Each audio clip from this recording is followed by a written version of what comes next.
할렐루야. 우리 기도하겠습니다.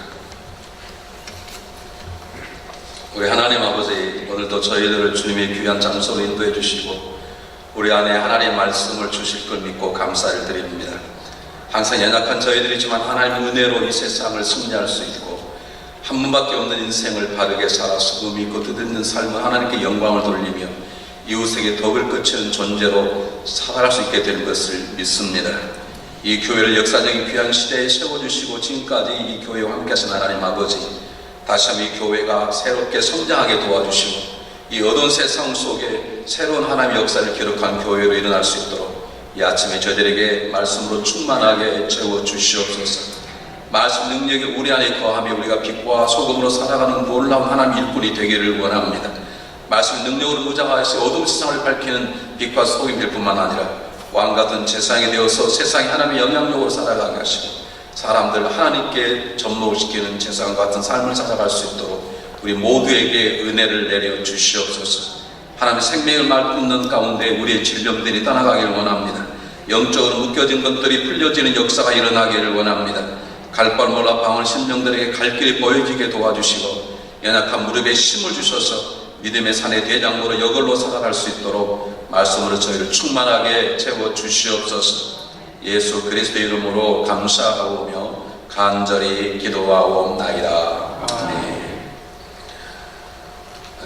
제가 어제 여러분 기도를 하면서 느꼈던 게 몇 가지가 있는데요. 다는 아닌데 여러분 가운데 몇 분들이 본인이 얼마나 귀중한 존재라는 걸 모르시는 분이에요. 여러분 부모가 자녀를 키우는데 자녀가 보기에 좀 괜찮고 똑똑하고 그저 바르게 살 것 같은데 자녀가 자기는 아무것도 아니라고 생각한다면 그 부모의 마음이 어떻게 했습니까? 죄송합니다. 제가 뭐 다 맞다는 말은 아닙니다. 제가 기도하면서 저에게 주신 하나님 말씀 그 얘기 여러분 가운데 다들 그래도 올바르게 바르게 살았지만 제가 여러분이 잘못 살았다는 게 아니라 여러분이 여러분 스스로 생각하는 분은 훨씬 귀한 존재고 하나님 여러분들이 어떤 특별한 계획을 가지고 계시고 인도와 훈련시키시는데 그걸 잘 모르시는 분이 계세요. 몰랐다 해서 망하거나 죽거나 그러지는 않습니다. 왜 내 자신을 잘 모르느냐? 우리는 하나님을 온전히 알기 전까지 우리는 우리가 알 수 없습니다. 왜냐하면 우리는 우리 스스로를 보지 못해. 이 눈이라는 것이 앞으로 달리는 것이기 때문에 우리는 남은 잘 헤아려도 우리는 나를 볼 수 없어요. 영의 눈이 열리지 않고는 내가 어떤 존재인지 알 수 없어요. 다시 말하면 하나님의 시각으로 나를 볼 때 내가 누구인가를 아는 거지. 여러분 거울을 보아서는 사랑하는 사람의 얘기를 들어서 절대로 그게 내 진정한 모습이 아닙니다. 여러분 하나님을 알면 그 하나님의 마음이 내 안에 들어오게 되고 그분의 지혜와 그분의 시각이 내 안에 들어오면 그 다음에 진실로 알게 되는 것이 내가 누구인가를 알게 되는 것이죠. 소크라테스가 너 자신 알라라고 아무리 떠들어봤자 그런 자기 자신을 몰라요. 그렇기 때문에 제자들이 좋은 방법은 아니지만 금을 가지고 와서 제수들을 예수를 하고 그리고 자기 스승을 빼돌려 했지만 소크라테스는 죽겠다는 것이죠. 왜냐하면 자기는 죽으면 자기 스승들을 만나는 천국에 있는 것이고 내 육체는 감옥 같은 것이기 때문에 이 감옥에서 진정으로 자유함을 누리겠다는 거죠. 그건 성경을 전혀 어긋나는 것이죠. 그가 위대한 철학자의 아버지라고 스승이라고 말하지만 여러분 우리가 하나님을 알지 않고는 하나님 어떤 분인가 알지 않고 하나님을 만나지 않고는 우리는 결코 내가 누구인가 내가 가야 될 길 무엇인가 내가 정말로 제대로 살고 있는지 알 수 없는 것입니다. 그래서 오늘은 결론이지만 가장 중요한 것입니다. 적어도 하나님이 어떤 분이신가? 우리를 부르신 하나님이 어떤 분이신가? 어린 자녀들이 가끔 킷냅 당하는 이유가 뭡니까? 자기 잘해주는 사람, 자기를 부른 사람이 누군지 모르기 때문에 따라갔다가 어려움 당하는 게 아닙니까? 여러분 하나님이 어떤 분이 아십니까? 더 정확히 말하면 about God, 하나님에 관해서 하는 게 아니라 하나님 익스피리언스, 경험해서 하나님을 알아가고 있습니다. 우리 그럴 때 내가 누구이고 내가 가야 될 길이 보이고 내가 행동할 것이 보이고 내 삶의 가치가 결정되는 것이고 내 삶의 목표가 결정되는 것이죠. 그것이 우리 자유고 평안이고 강건함이고 행복인 것입니다. 그래서 오늘 성경 본문의 말씀을 통해서 어렵지 않습니다. 오늘 하나님 어떻게 다 할 수 있습니까? 그런데 하나님 다 할 수 없습니다. 다만 하나님께서 보여주실 때만, 그걸 우리 계시라고 합니다. 그분이 계시하는 것을 통해서만 우리는 하나님 이런 분이시다라고 알 수 있는데, 적어도 우리가 하나를 다 할 수 없지만 오늘 성경 본문에 나와 있는 정확하게 하나님의 세 가지의 모습들이 알아져야 되고, 그것이 우리의 삶 속에 경험이 되셔야 돼요. 제 손이 왜 이렇게 안 나오느냐, 안 내려가냐, 제 배가 나와서 이러면 아멘 안 하지. 우리는 서로에게 힘이 되고 격려가 되어야 되거든요. 목회자의 격려는 여러분의 아멘입니다. 뭐 말이 안 된다는 사람 차라리 몸이 그러시든지 어떤 반응이 있어야 되잖아요. 제가 제 자리를 설교하는 게 아니라 여러분이 설교를 한다 그러면 여러분 저를 위해서 함께 맞장구를 쳐주셔야 돼. 그중에 가장 중요한 것이 아멘이에요. 여러분 미국 교회를 가보면 흑인 교회 가면요, 은혜가 되면 성도 이 앞에까지 나와요. 나와서 할렐루야 목사님 부르고 막 박수. 우린 너무 하다 그러는데 우리 한국 분들은 더 점잖아요. 설교하다가 어떻게 할지를 모르겠을 때가 너무 많아요. 네, 제발 부탁드리오니 아멘을 좀 세게 해주시기를. 잘 보세요. 오늘 내용은 여러분들이 너무나 잘 아는 얘기입니다. 우리가 적어도 1년 새해가 되면 성경을 읽겠다고 결심하면 적어도 창세기는 읽어요. 창세기는. 중간에 레위를 가면 포기할 정정 창세기 출애굽기까지 되게 읽잖아요. 그래서 그 부분은 항상 성경이 더럽고 뒤에는 항상 깨끗한 게 우리의 문제인데, 그래서 오늘 본문이 창세기 43장은 누구나 다 읽는 장면입니다. 야곱이 변했다는 것이 많은 목회자들이나 성경하는 사람들이 쉽게 야곱 강가에서 하나님과 씨름하고 함대뼈가 부러진 다음에 야곱이 변했다고, 야곱은 못해서 변하지 않았습니다. 여러분 잘 아시는 것처럼 변했다면 형을 만났어요. 형을 만나고 나니까 형을 보는 거에 하나를 보는 것처럼 보였다. 변한 것 같아요. 그런데 뭐라고 사기 시작하냐면, 사기 계속 칩니다. 뭐라고 칩니까? 형이 가서 제가 뒤따라가겠나이다. 그래서 사실은 세겜까지 갔죠. 실로로 가야 되는데 이 야곱은 자기 형을 따라가잖아요. 그리고 원래 가면 어디로 가야 돼요? 원래 가면 어디로 가야 됩니까? 성경 보시면 여러분 성경에는 그런 성경이 안 쓰여 있나요? 원래 야곱이 돌아가려면 어디로 돌아가야 돼요? 야곱을 20년 동안 종살이하면서 그렇게 부유하게 만드신 분이 누구세요? 하나님이시죠. 그러니까 어디로 돌아가야 돼요?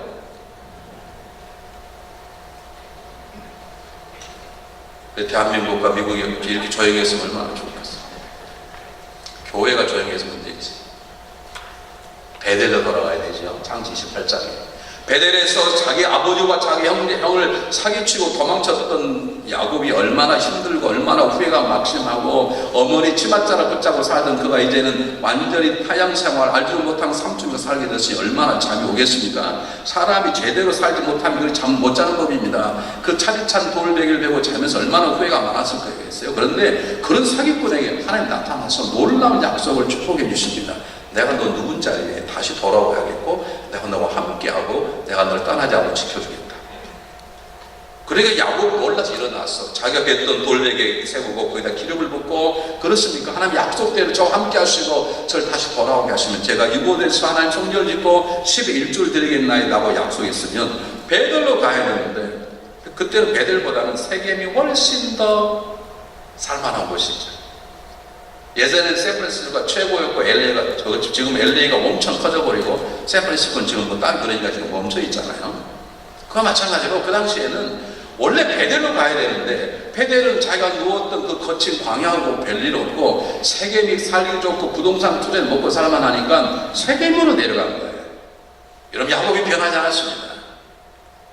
그곳에 가서 자기 딸이 겁탈을 당하는 조직의 쓴맛을 보기 시작합니다. 자기 딸의 복수로 자기 아들들이 동네 사람들이 사기를 쳐서 다 할례밖에 안 나, 그를 다 죽여버린 피비를 나는 복수를 통해서 이제는 자기가 투자했던 땅과 모든 걸 잃게 되니까 그는 어찌할 바를 모릅니다. 자기 아들과 함께 너네들 그럴 수 있냐? 아들 말하기를, 아버지 그럼 내 동생이 겁탈단에 가만히 있어란 말이요? 자기들끼리 싸우고 있는 거예요. 그래서 하나님께서 감각적으로 그들 등을 밀어서 그때서야 베델로 올라가게 만들으신 거죠. 야곱의 진정한 변화는 오늘 본문에서 나타납니다. 본문 어떤 내용입니까? 그곳에 70명의 사람들이 식구가 늘게 잘 살게 되는데, 여러분 잘 아시는 것처럼 야곱은 요셉이 죽었다고 생각합니다. 야곱의 동생 베냐민을 갖다가 자기가 그렇게 사랑했던 라헬이 동시에 죽습니다. 그런 한 무덤, 한 동네 앞에 자기 아버지 이삭, 자기 아내 라헬, 그리고 자기를 오랫동안 키웠던 자기의 유모 두라를 묻고 인생을 새롭게 시작하는데, 놀랍게도 가뭄이 들었어요.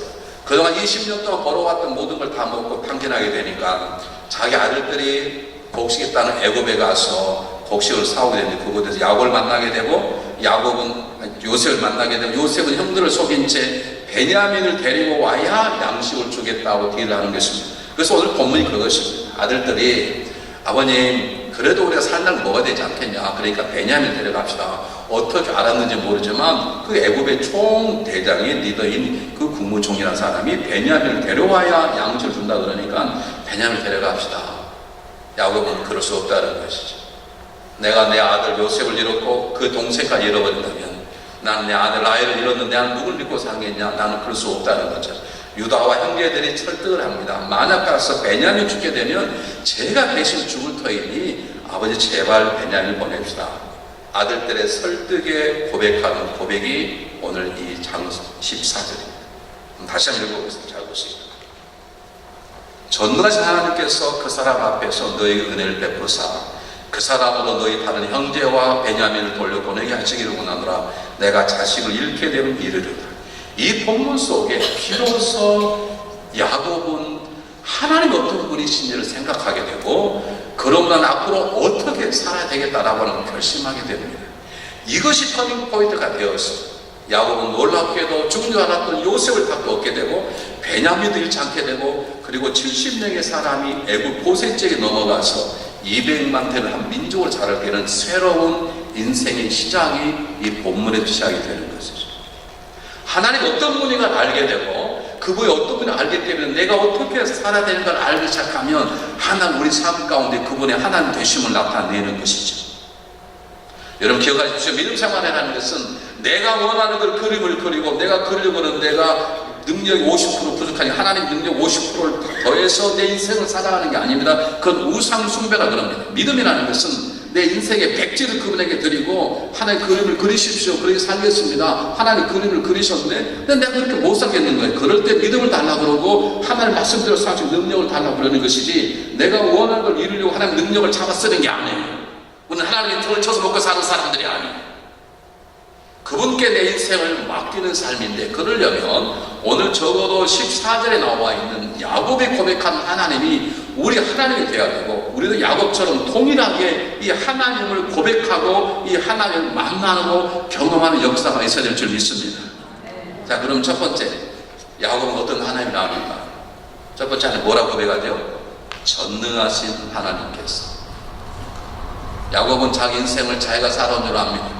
20년 동안 그 치열한 노예 생활 가운데 종생을 하면서 그런 엄청난 부를 모았습니다.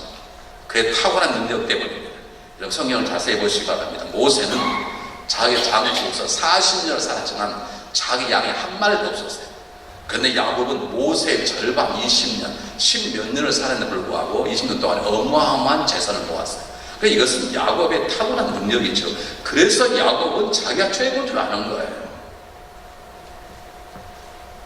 그런데 쌓아놓았던 그렇게 벌었던 물질이 다 없어지고, 그 물질만 가지면 평생 먹고 살 줄 알았더니 그 물질도 잃어버리고, 그리고 그렇게 사랑했던 요셉도 잃고, 그리고 그렇게 사랑했던 라헬도 잃어버리고, 자기 의지했던 자기 아버지도 죽게 되고, 자기가 평생 함께 어머니처럼 섬겼던 드보라의 죽음 앞에 드디어 야곱은 자기 삶의 모든 이루신 분이 전능한 하나님이라는 것을 고백하게 되는 것입니다. 여러분 하나님이 전능하심을 믿습니까? 전능하다는 말은 무슨 말인가요? 그분은 못할 일이 없다. 두 번째, 그분은 모든 것이 완벽합니다. 세 번째, 그분은 안이 계심을 좋습니다. 모든 것이 다 계십니다. 네 번째, 그분은 우리의 모든 것을 다 알고 계십니다. 그래서 이걸 전지전능이라고 해요. 여러분 우리가 믿는 하나님, 예수 그를 통해서 내가 아버지를 부르는 하나님은 못하실 일이 없어요. 나를 위해서. 그분은 나를 위해서 어느 곳에 함께 하시는 분이세요. 그분은 나의 모든 것을 듣고 아시는 분이세요. 그 전능한 그분이 나를 입히시고 먹이시고 보호하시고 인도하시는 분이세요. 믿습니까? 근데 뭘 근데 걱정을 하세요? 어제 기도 보니까 걱정이 많으신 분들 계시죠. 내가 처음부터 왜 걱정하시냐고 그러면 기분 안 좋을 것 같아서 그냥 지나가 버렸는데요. 아니, 하나님이 전능하시다고요. 그분이 오바마나 트럼프하고 비교를 안 될 만큼 전능한 분이시고, 그분에게 모든 것이 다 가지고 계시고, 그분의 말 한마디로 나를 죽이고 살리고 높이고 다니고 할 수 있는 그분이, 나보다 비교할 수 없을 만큼 선한 분이시고, 나보다 덜 사랑하시는 그분이 나의 모든 걸 아시고, 나의 소원을 아시고, 나의 필요를 아시고, 나의 어려움을 아시는 그분이, 내 앞길을 아시는 그분이 나의 아버지요 하나님이라고 고백하는데, 우리 인생의 삶에 무엇이 걱정이에요?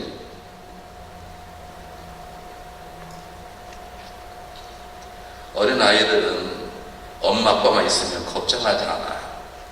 문제는 우리가 문제. 어린 아이들은 어머니 젖가슴에 안기기만 하면 세상이 저인 것처럼 평안해져요. 밖에 가고 폭탄이 떨어지든 말든 터네이도 오든 말든 해일이 오든 말든 지지 오든 걱정이 안 되는, 우리는 걱정이 돼요. 왜냐하면 우리는 말로는 전능한 하나님 얘기하지만 우리는 전능한 하나님을 믿지 않아서 그렇습니다. 여러분, 이렇게 기도해 보시기 바랍니다. 하나님 전능하시다며 제가 전능한 하나님을 경험하기 원합니다.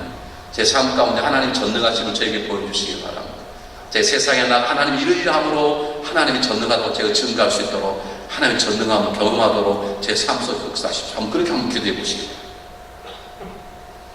성경 한번 보겠습니다. 로마서 8장. 오늘 제가 목사님 사무실에 잠깐 들어와서 신문을 폈더니 전 세계 사람들이 가장 애송하는 성경 본문이 어디냐? 요한복음 3장 16절이 아니었어요. 다 조선을 보니까 요한복음 8장 28절. 제가 가장 암송하는 본문이고 제가 오늘 여러분에게 소개할 본문이에요. 잘 보세요. 로마서 8장 28절. 다 암송하는 본문이 이 정도는 암송을 하셔야 되거든요. 로마서 8장 28절. 똑같이 한번 읽어보겠습니다. 시작.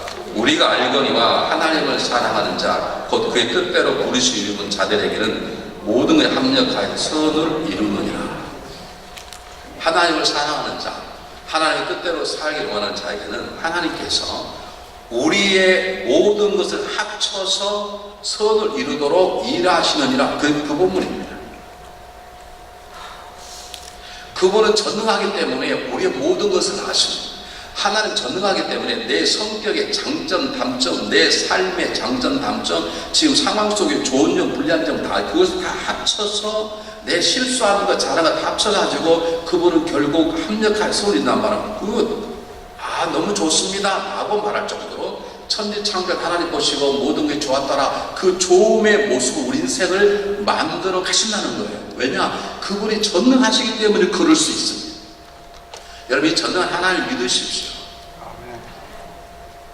우리는 넘어짐이 복이에요. 우리는 깨어짐이 때로 복이에요. 그분이 우리를 도우신다면. 잘 보십시오. 베드로가 날마다 매일 9시간 되면 성령 미문에 있는 지나가면서 성령 기도하러 갔어요. 근데 그곳에서 안진뱅이를 처음 보았겠습니까? 근데 그가 성령을 받고 나니까 눈꺼풀이 뺏겨 새로운 걸 보게 되고, 저 사람에게 돈이 필요한 게 아니라 주 예수가 필요하구나. 근데 좀 자세히 보세요.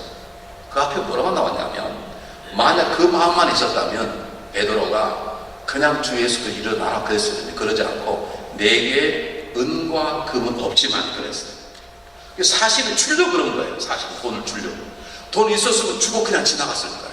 하필이면 그때 돈이 없었는데, 돈이 없다 보니까 새로운 생각이 떠오르요. 그렇지, 돈이 중요한 게 아니지, 저에게는 예수도 이렇게 셈이 능력이 필요한 것이지, 그리고 성령 받는 믿음이 생기는 것, 믿음으로 명령하니까 안 되면 일어난 것이. 돈이 있었다면 그냥 돈 주고 지나갔을 거예요. 여러분, 때때로 여러분 삶 가운데 막히고 비어지고 없어진다고 불평하고 따지지 말고 누울 거라고 책임 따지지 말고 그 사람 때문에 욕하지 마세요. 오히려 없어짐이, 낮아짐이, 깨어짐이 하나님의 능력을 경험하는 역사가 있게 될 걸 믿으시길 바랍니다. 이 교회가 110년이 넘었는데 좀 자리가 많이 비었다고요? 어쩌면 여러분 도산 안창호 이대 이런 사람 때문에 교회가 잘 됐다고 그럴지 몰라요. 이제는 이 교회야말로 하나님 일하시는 교회가 되고 이 자리를 비게 만드신지 몰라요. 난 이럴 때 아멘 안 하면 이해가 안 가요. 결국 여러분 때문에 교회가 됐다고 생각하고 싶으신 거예요. 예전에는요, 하나님 일하지 않아도 도선 안 차고 이대회가 있고 수명한 일꾼들이 이곳에 있는 것 하나만 가지고 그분들만 있어도 사람이 모일 수 있겠죠. 어쩌면 지금 이렇게 비어있는 것은 이제는 내가 일하겠다고 하나님이 쌓여올 수 있습니다. 이렇게 줄어든 것이 누구 때문이라고 탓하지 마십시오. 하나님은 모든 것에 합력한 선을 이루시고 있어요. 이제야 진정으로 내가 이 교회를 세웠다, 내가 이 교회 진정으로 일한다, 위대한 사람이 없어도 내가 너를 통해 이 교회를 세울 거라는 하나님의 저의 기회임을 믿으시기를 바랍니다. 그래서 이제는 옛날 사람 얘기하지 않아도 그들 무시한다는 게 아니라 이 교회를 생각하게 방해하면 도산 안창호도 중요하고 이대도 중요하지만 우리 상황 하나님 감독이를 생각하게 하면 하나님 이름이 나오고 하나님 영광을 돌리고 그런 역사가 일어나게 될 거예요. 여러분, 전능한 하나님과 살면 없어짐이 놀라운 하나님의 복이에요. 요셉이 형들에게 대접받지 않았더라면 그 어찌 섬기는 종 노릇 해봤겠어요. 그가 종의 노릇 해보기 때문에 그가 놀랍게도 그렇게 막강한 권력을 가지고 있었지만 권력을 다스리지 않고 끝끝내 죽을 때까지 섬기는 자로 살 수 있었어요. 그가 억울한 누명을 쓰고 감옥에 들어갔는데 억울한 누명 쓰고 억울한데 감옥에 가니까 그곳이 그 나라의 당대의 정치꾼들이 있는 감옥, 술관원, 떡관원들이 모여있는 것이죠. 그곳에서 2년 동안 애국의 정치를 다 배운 거예요.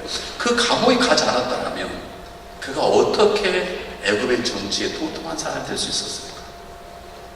그럼 때때로 억울한 일을 당했다고 그 사람 때문이라고 그렇게 말하지 마십시오. 우리가 그런 가운데도 전능한 하나님을 붙잡기만 하면 전능한 하나님은 내 속상하는 마음, 아픈 마음, 수치스러운 마음, 교만한 마음 모든 걸 다 만들어서 펼쳐서 우리의 인생의 삶이 그 하나님 역사입니다 고백할 만큼 우리를 새롭게 만들어 가시는 전능한 하나님이심을 믿으시기를 주님의 이름으로 축복합니다. 두 번째 보시기 바랍니다. 두 번째 야곱은 뭐라고 하나님 고백하냐면 이런 고백이에요. 그 사람 앞에서 너희에게 은혜를 베푸사. 하나님은 은혜의 하나님이라는 뜻입니다. 여러분, 야곱은 옛날에 은혜 하나님이라는 걸 불러본 적이 없어요. 은혜 하나님과 은혜란 말은 값없이 주시는 게 카리스마, 값없이 주시는 선물이에요. 내가 받을 자격이 없지만 값없이 주는 선물이에요. 이 은혜를 알았다면 야곱은 어머니의 말에 귀 기울이지 않아서 형도 속이지 않고 아버지 속이지 않았을 거예요. 그런데 그때는 자기가 쟁취한 줄 알고 자기가 해야만 되는 줄 알아요. 그런데 인생을 살고 많은 걸 잃어버리고 이제는 가장 사랑했던 베냐민께 이룰지 모르는 상황 속에서 생각해 보니까 지금까지 살아온 것이 나의 노력이 아니라 하나님이 값없이 주시는 은혜였다라고 말하는 것을 그런 고백하게 되는 것입니다. 여러분, 제가 이 교회 와서 계속 반복적인 거냐, 부르심은 조건이 없습니다. 아브라함이 부르심 받을 만한 하나님 아브라함을 부르신 게 아니에요. 요셉이 열정제가 제일 똑똑해서 요셉을 부르신 게 아니에요. 다윗 왕이 탁월한 사람인데 다윗 왕을 부르시는 게 아니에요. 모세가 탁월했기 때문에 모세를 부르신 게 아니에요. 그저 하나님이 은혜로 값없이 그들 부르시고 세워주신 것이에요. 성가대가 참 잘하세요. 저에게 성가대는 숫자가 많아 60명 돼요. 근데 그 중에는 음치도 있어요. 근데 우리는 안 빼요. 왜냐하면 성가대도 은혜로 한다. 그걸 보여주기 위해서. 이 지휘자가 상당히 힘들어요. 계속 뭐 틀리는데 끝까지 큰 소리 내거든요. 저도 처음에 뺄까 그랬어요. 근데 빼지 않았어요. 우리가 뭐 경연에 나가는 게 아니고 음치는 하나님 음치의 찬양을 안 받으시나요? 본인 하면 음치인지 모를 뿐이지 그냥 열심히 찬양하면 되는 것이지 그게 뭐가 중요하겠습니까? 여러분, 우리가 교만하는 것은 내가 하나의 은혜가 아니라 내 노력으로 했다고 생각하니까 사람이 교만해지는 것이죠. 우리는 아무리 열심히 노력해도 내가 아니요 나에게 한 하나님의 은혜인 것입니다. 여러분, 사도 바울처럼 수고한 사람이 어디가 있습니까? 그는 광야에서 굶주린 공포, 그는 매맞은 그런 굶기를 밥 먹는 처럼 굶었고 평생 질병으로 어려움 당한 사람이었습니다. 감옥에 들어가 한두 번 감옥에 들어간 게 아닙니다. 배를 타기만 하면 배가 파손됩니다. 고기에 밥이 될 뻔했고 독세 물려 죽을 뻔. 그런 수많은 사람 가운데 그런 마지막 인생 고백하기를 고린도서 15장 10절에 나의 나됨은 내가 아니라 하나님의 은혜로 된 것이냐. 내가 다른 사람보다 더 많이 수고했지만 그러나 내가 하는 게 아니요 내 안에 계시는 하나님의 은혜가 날 이렇게 만들어 갔다고 믿는 믿음이 있는 것입니다. 교회 가서 제일 힘들게 하는 사람이 어떤 사람이냐면요, 차라리 교만한 사람은 간단해. 교만이 아니라 탁 깨뜨리면 되는데 나는 11조도 못해요, 나는 기도도 못해요, 나는 내 과거 아름답지도 못해요, 그러니까 저는 아무것도 안 해요. 이런 사람을 대할 때는 목사가 굉장히 힘듭니다. 여러분 생각해 보십시오. 여러분 자녀가 어느 날 3시 반에 들어와야 돼, 안 들어. 5시 반에 밥 먹어야 돼, 안 들어. 6시 반쯤 전화가 왔어요. 엄마, 나 오늘 집에 안 들어갈래요. 밖에 다리 밑에 잔데 왜? 오늘 시험 봤는데요, 빵점 맞았어요. 나 같은 놈 집에 들어갈 자격이 없어요. 그러면 쳐들었구나 그러겠나요? 뭐라 그러겠나요? 여러분 그게 말이 됩니까? 엄마, 나 오늘 시험 빵점 맞았는데 앞으로 공부 열심히 할게. 밥도 잘 줘. 내가 먹고 오늘 밤샘 공부할 거야. 그런 뻔뻔스러움이 우리에게 필요한 것인데, 목회 가장 힘들게 하는, 아니 하나님이 가장 아파하는 것은 들어올 때 기주고 들어온 사람 하나님이 지게 되신 거예요. 여러분 우리는 하나님의 은혜로 사는 거예요. 우리는 하나님의 백으로 사는 거예요. 저 우리 과거 아름답잖아요. 뭐가 어떻습니까? 여러분 우리 과거를 따진다면 어떻게 기생 라합이 족보에 들어있고, 어떻게 룻과 나오미가 보아스를 만나고 이런 역사가 어떻게 이렇게 됐습니까? 어떻게 막달의 마리아가 부활의 첫 증인이 될 수 있습니까? 성도 가운데 가장 목회를 힘들게 하는 사람이 기죽어오는 거예요. 제가 맨하탄에 무슨 세미나가 있어서 들렸다가 거기에 타임스퀘어 처치라고 하는 미국의 유명 교회가 그 지역에 몇 개가 있어요. 리드머 처치 몇 개 교회가 있는데 제가 그 교회를 방문했다가 참 재미있는 걸 보게 되었습니다. 이 타임스퀘어 처치는 뭘 하냐면 그냥 복음을 전가하는 게 아니라 그 맨하탄 어두운 세상 속에서 홈리스 피플, 그리고 몸을 파는 여자들을 위주로 그들에게 복음을 전가해서 그들의 건강한 삶을 살게 하자. 그것이 그 교회의 가장 중요한 미션이에요.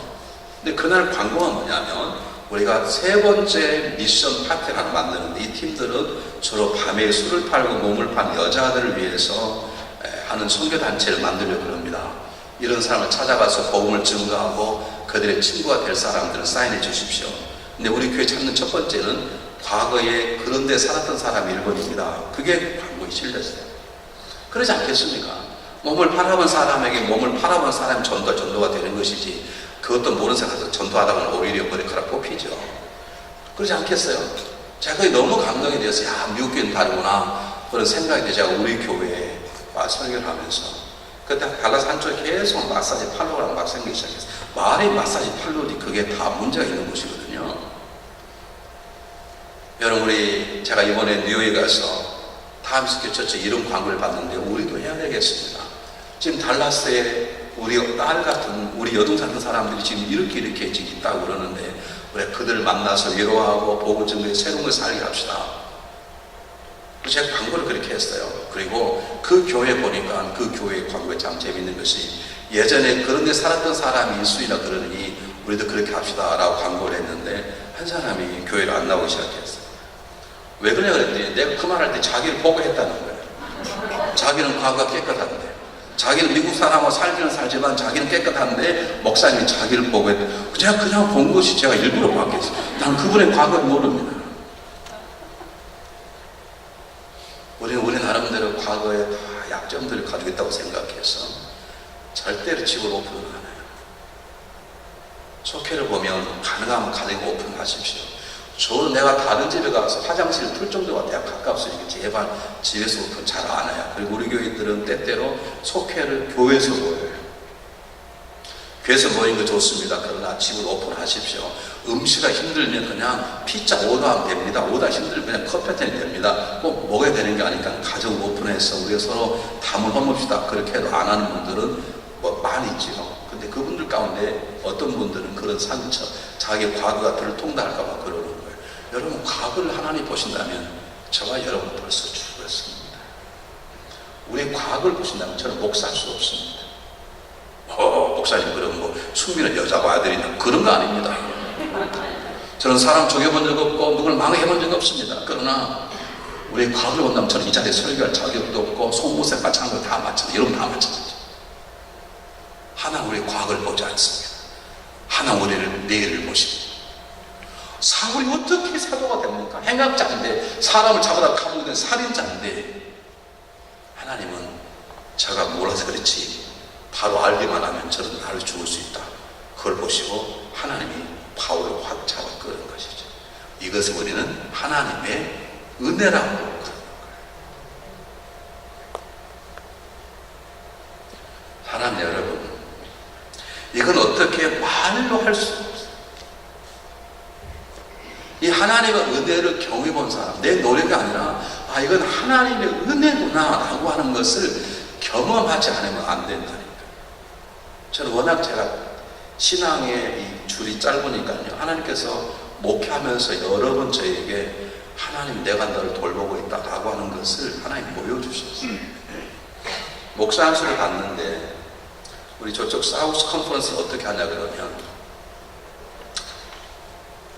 멘토를 정해서 멘토 목사님과 1년 동안 같이 공부를 해서 멘토 목사님이 이 사람 목사 한 수 받을 수 있겠습니다. 그 사인을 하면 오디네이션의 그 디파트먼트 우리에게 문제가 60문제가 와요. 그리고 설교를 하고 선교하는 것을 녹음에 담아서 보내야 돼요. 그럼 그들이 다 그걸 보고 통과가 되면 끝나는 게 아니에요. 한 8명으로 이루어진 인성공천위원회에 들어가서, 이 심사위원회에 들어가서 그들과 인터뷰를 해야 돼요. 인터뷰에 떨어지면 인터뷰가 됐어요. 인터뷰가 되면 끝나는 게 아니라 그 목사 한수위원회가 한 35명 있는데 그들 앞에 서요. 그럼 제 멘토 목사가 이 사람 이렇게 있고 시험이 통과됐고 점수는 몇 점이고 설교가 이렇고 그리고 지난 인터뷰 다 통과가 됐고, 그런 다음에 마지막 투표를 해요. 투표 되겠죠. 당선인들. 그걸 끝나는 게 아니에요. 컨퍼런스 하면 컨퍼런스 첫째 날 오전에 미팅을 하고 오후에 평신도는 모이고 목회자는 목회자끼리 모여요. 그리고 거기에서 마지막 투표를 하셔요. 그건 형식적인 것이에요. 그런데 감리교 법에 그 마지막 투표 현장에 안 나오면 목사 한 수를 못 받아요. 저는 그걸 몰랐어요. 누가 얘기 안 해주니까. 편지가 오긴 왔는데 나는 안 읽어봤어요. 월요일 날 우리 교회 장로님과 여성계 남성계 대표를 데리고 회의를 참석했습니다. 모든 회의가 끝났습니다. 오후에 점심 먹고 1시 반부터 목사님들은 목사님께 모이고 평신도께 모여요. 제가 이랬습니다. 어차피 영어도 안 되고 그러는데 우리 회의 오후에 참석하지 맙시다. 여기 가까운데 사파리 동물이 있는데 우리 동물 구경해 갑시다. 제가 그리고 이제 교회를 데리고 나가는 거예요. 나가는데 함께 왔던 장로님이 계단을 내려가다가 너무 다리가 동그랗게 부러져 버렸어요. 그래서 나는 오늘 부르고 앰뷸런스 와서 제가 그걸 타고 병원을 가는데 막 가려고 그러는데 한국인 목사님이 한 분이 오셨어요. 그래서 어디 가냐고, 나 지금 우리 교회 대표가 다리가 그래 병원에 실려간다고 나 지금 가야 되겠다고. 그리고 이제 저는 갔어요. 그런데 이분이 회의장에 딱 들어가 보니까 아까 말한 것처럼 올해 이번 수요일 날 마지막 섹션에서 목상수 받을 목사님 15명인데 15명 화면 앞으로 나오시기 바랍니다. 다 나오는데 성출리가 안 나오는 거예요. 나는 지금 우리 교우가 다리 분절해져가지고 지금 병원에 간 거예요. 그래 감독이 우리 법에 의해서 이 자리에 나오지 않은 사람은 이번 목사 암수에서 탈락입니다. 그래 선포를 하니까요. 저하고 이 얘기를 나누었던 한국 목사님 영어를 잘 못하세요. 그래서 자기가 손을 들고 얘기를 했어요. 어떻게 했느냐 몰라요. 나.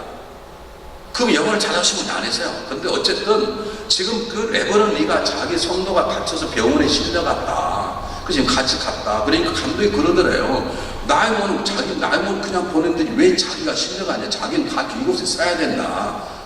그러니까 목사한테 안 받습니다. 그러니까요. 미국분 한 사람이 손을 들더니 비숍, 당신이 결정하지 말고 법에는 항상 예외가 있으니까 투표를 하자. 그 레버런리가 누군지 모르고 성출을 안수를 줄 건지 말 건지 투표를 하자. 그 투표를 했는데 됐게 안 됐대요.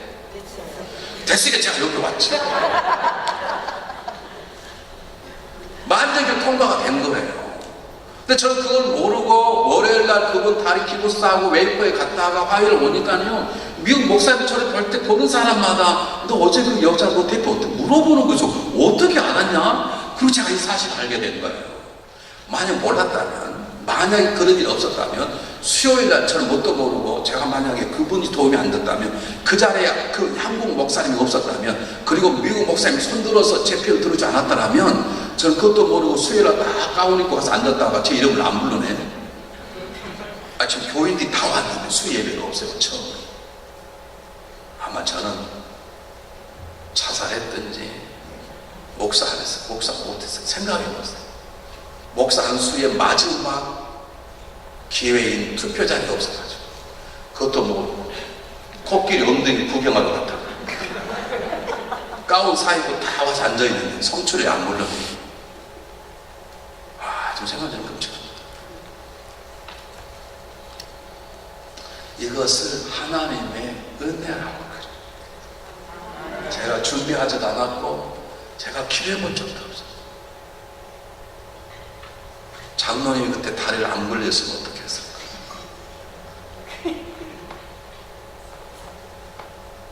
지금 생각하면 맞지.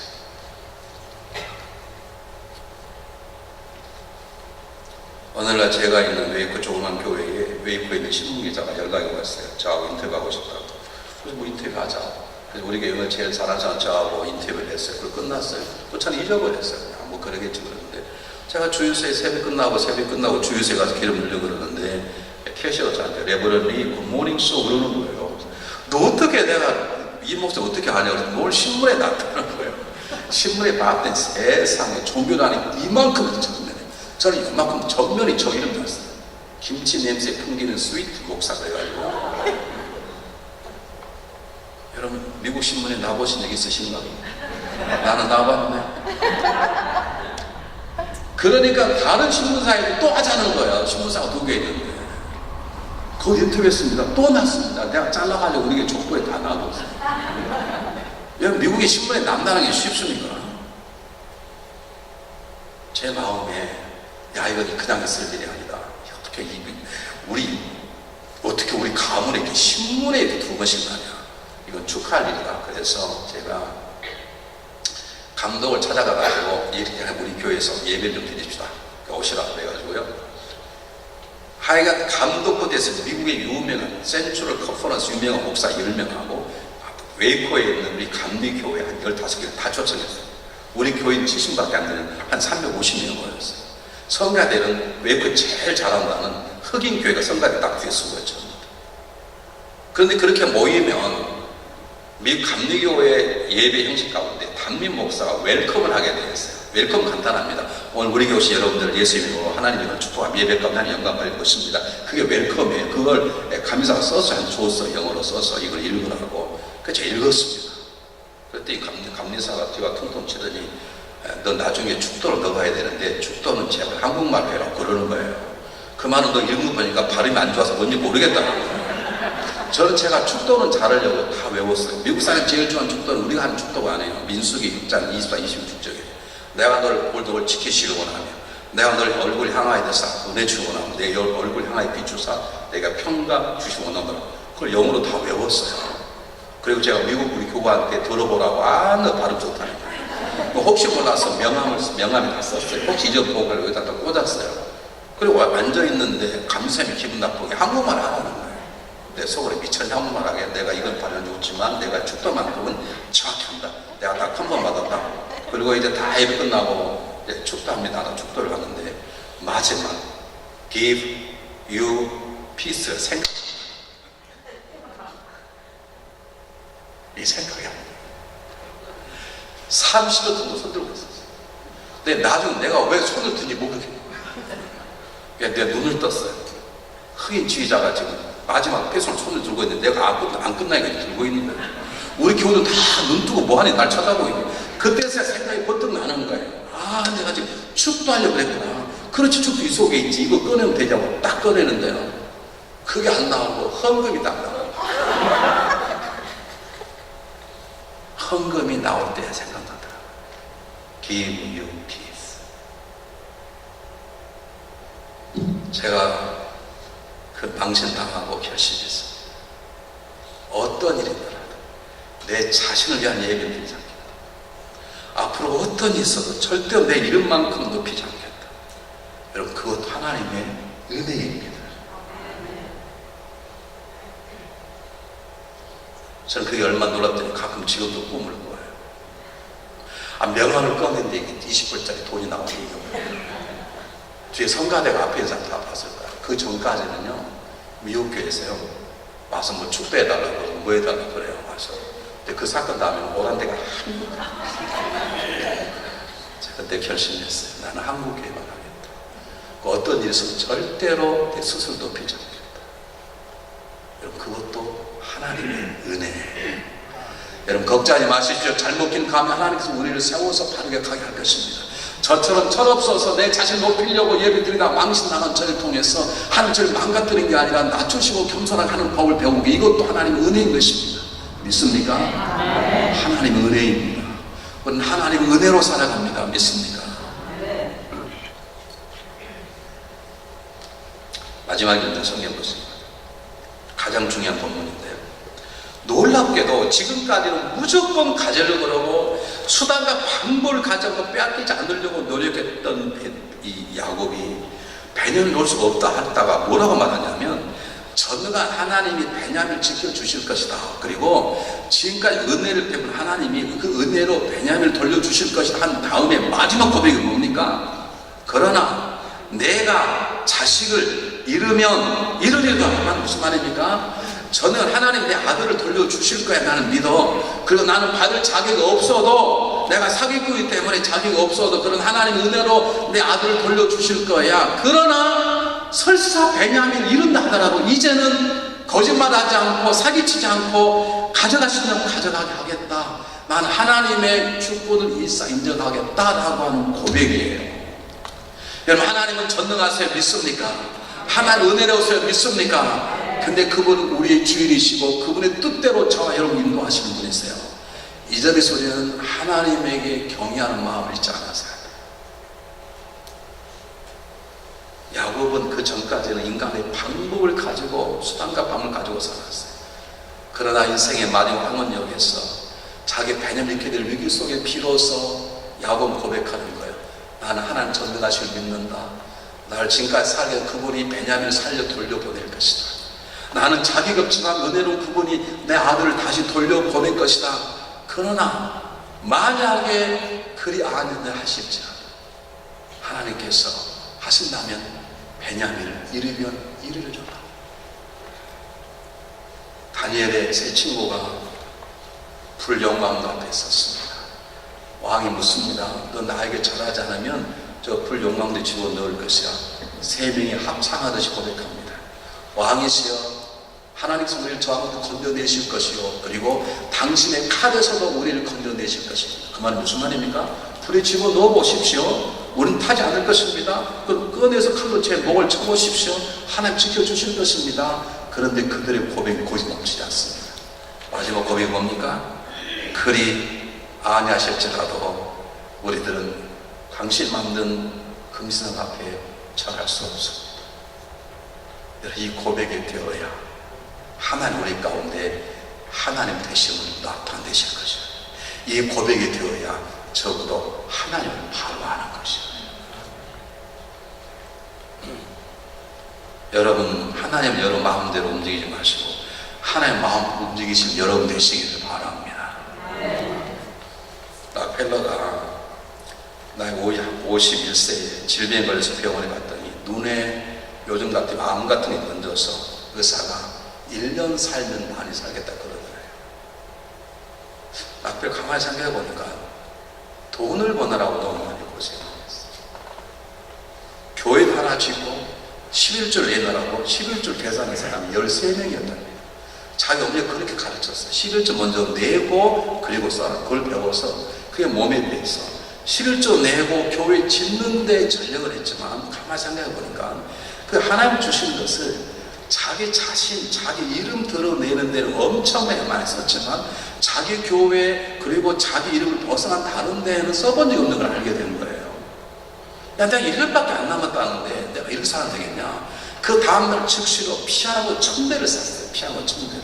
그리고 미국에 있는 교회 가운데 피아노 없는 교회에 피아노 1000대를 다 보냈습니다.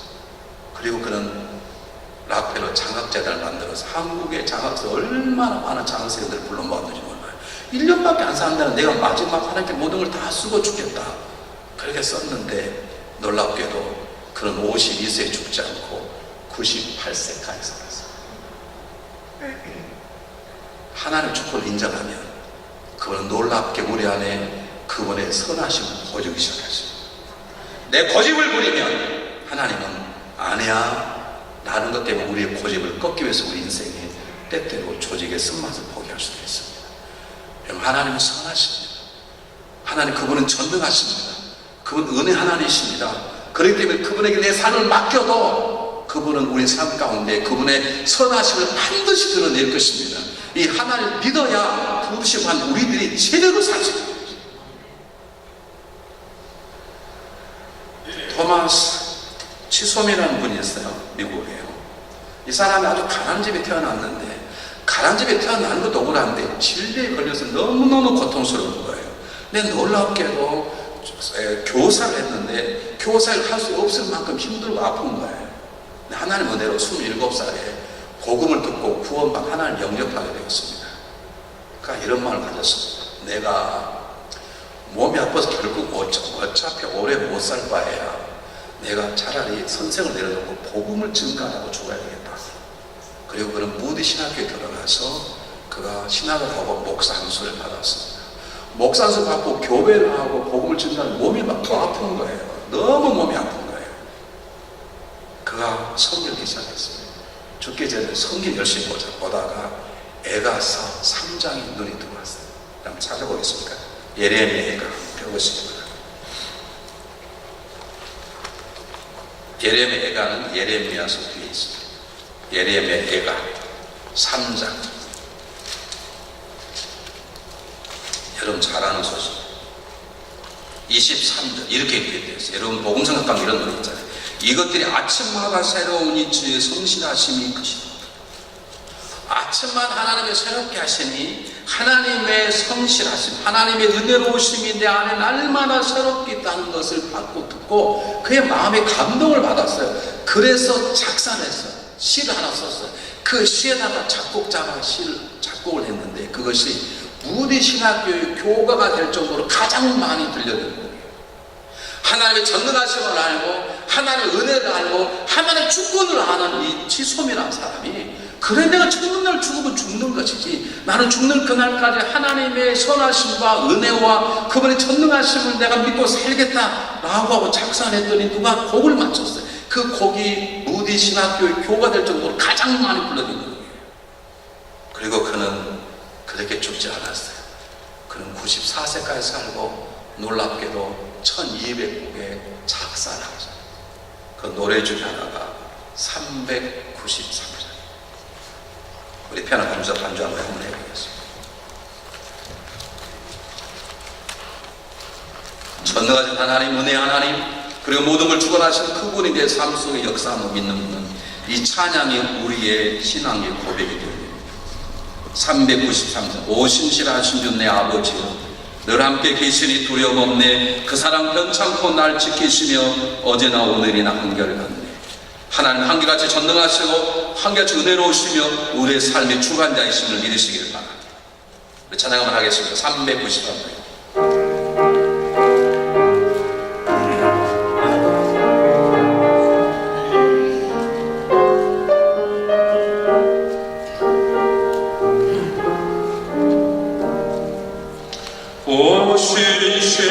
신실하신 주 내 아버지여, 늘 함께 계시니 두렵네. 그 사랑 참고 날 지키시며 어제와 오늘이 한결같네.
여러분을 사랑하십니다.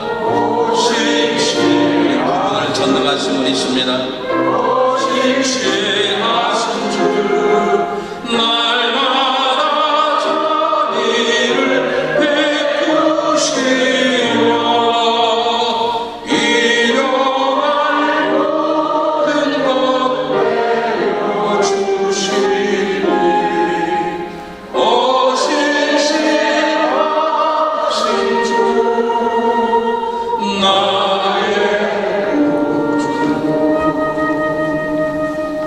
수천 년 전에 야곱의 전능한 하나님 되시고 은혜 하나님 되시고 주권자 하나님께서는 지금도 우리에게 전능하시고 은혜로우시고 주권자님 믿으시기를 바랍니다. 100여 년 전에 귀한 인물 일곱에 보내서 자랑스러운 교회를 세우신 그분은 지금도 여전히 전능하시고 은혜로우시고 우리 주관자이십니다. 자, 여러분의 하나님의 도움을 부탁을 드립니다. 요즘 안 되는 게 그런 분이 없어서 안 돼. 그러지 마십시오. 여러분들이 그런 분들이 되십시오. 여러분 자녀들이 그런 분이 되도록 기도하십시오. 왜냐하면 하나님은 여전히 동일하신 분이십니다. 그분은 여전히 전능하신 분이시고 여전히 우리 은혜를 베푸신 분이시고 여전히 그분은 우리 삶을 주관하신 분이십니다.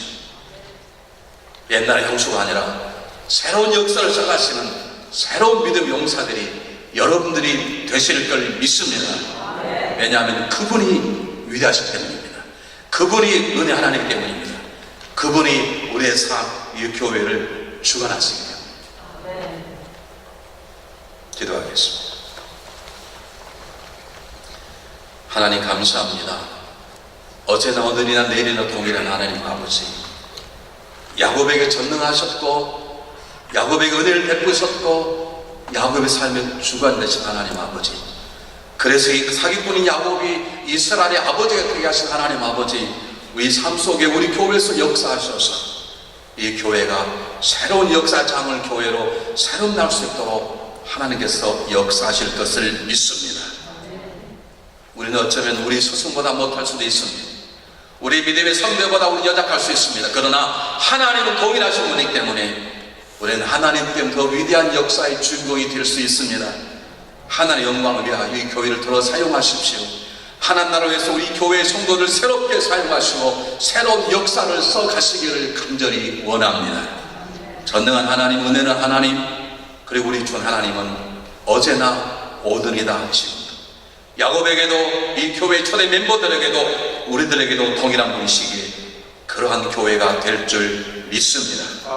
예수 그리스도의 이름으로 감사하오며 기도하오나이다.